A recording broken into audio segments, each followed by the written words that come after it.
Hello, Peter here, your Pinoy accountant, and in this video, we will try to solve yung common problem sa ORUS o yung ating BIR online registration and update system.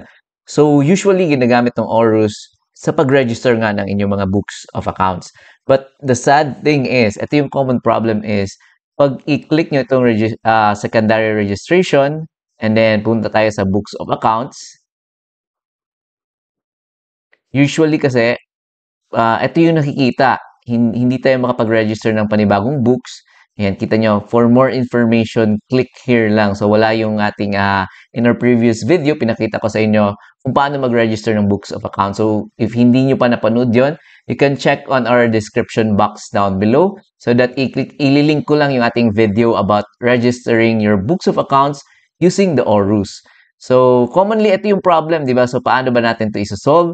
So, all we need to do is dito sa baba, let's go to our profile. Click nyo itong profile.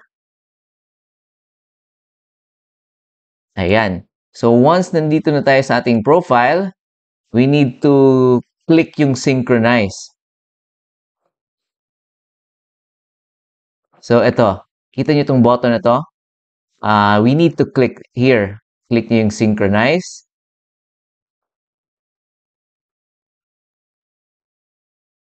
Ayan. So, ayan, nakita nyo, may nag-prompt dito na data fetched successfully. So, i-close natin. And then, i-log out. And then, after logging out, i-log in ulit natin.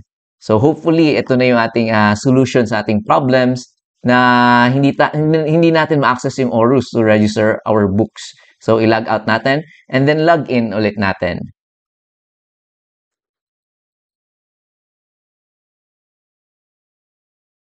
So, ito, log in ulit natin. And check nyo lang yung details ng email niyo and password. And then, ito, I'm not a robot. So, hintay pa kayo for a few seconds before nyo maklik itong login.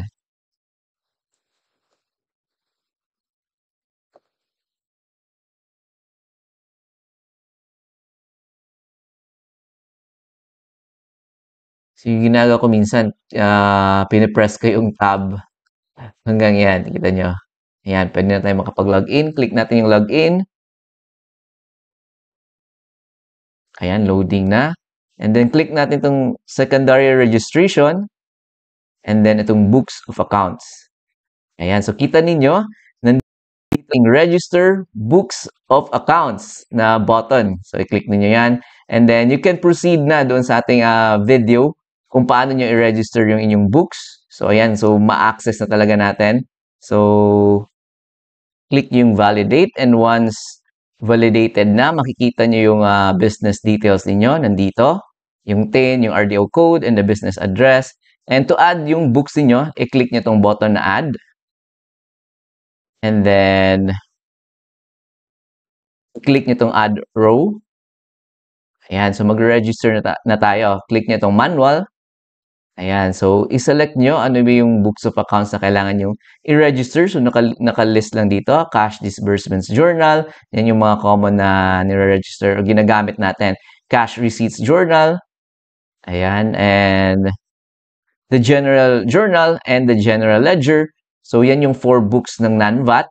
If VAT naman kayo, may additional books tayo na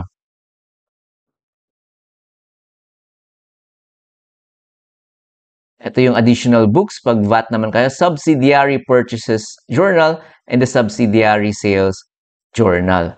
So, ayan. So, ito lang yung video natin for today.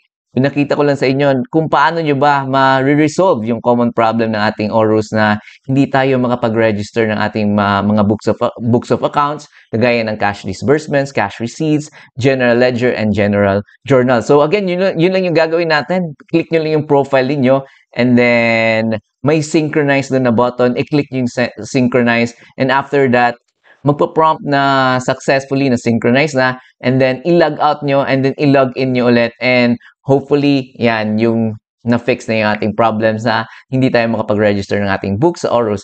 So again, thank you very much for watching and thank you again and if you have some mga questions, comment down below and madami pa akong mga questions na hindi pa nasasagot so pasensya po and I'm doing my best to answer all your questions. So konting ano lang, pasensya. And hopefully, ma-answer ko lahat ng questions ninyo. So, konting ano lang, hintay. So, yun lang ating video for today. Don't forget to like, comment, and subscribe to our YouTube channel, Pinoy Accountant. And thank you again, and I'll see you in our next videos.